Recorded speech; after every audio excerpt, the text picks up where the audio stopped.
I do one letter lesson a week. I've been taught with Orton-Gillingham and Handwriting Without Tears, but because I teach at a half-day preschool, I have 4 large group lessons a week, and so I can't do it all separately because we know the most important thing is that they have lots of time to play. So we combined those two things and we do one letter lesson a week. So I'm showing them the capital and the lowercase letter. We talk about how the letter is written using Handwriting Without Tears terms, big lines, big curves, and little curves. Then we talk about the letter sound and we come up with words that begin with that sound. For instance, our first letter is C. We do our environmental print. We talk about these 4 words that begin with the letter: cat, cookie, car, and cow. They might repeat those words, but we're going to come up with more words that begin with that sound. K. The capital C and the lowercase c actually look the same, just one is tall and one is small.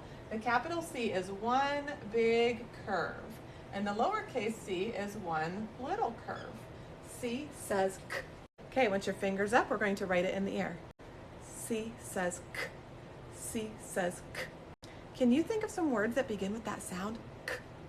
Cat. Yeah. Little curve. What else? Car. Cookie.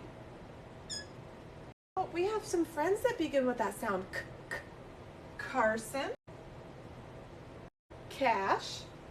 Everybody's name begins with a capital letter, so Carson and Cash start with a capital C. After we learn how it is written and the sound that it makes, then we're going to do a hands-on multi-sensory large group lesson. So for the letter C, I actually have my letter C road mats printed and laminated for the entire class. Everybody chooses a Matchbox car from the bin and we're going to go to the tables, or you could do it at the carpet laying on their bellies, and they start at the top and they drive the car as they say C says K, C says K.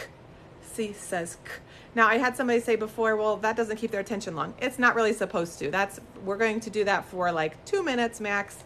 And it's just a short, simple, hands-on activity that hopefully will have their brain remembering the letter C and its sound.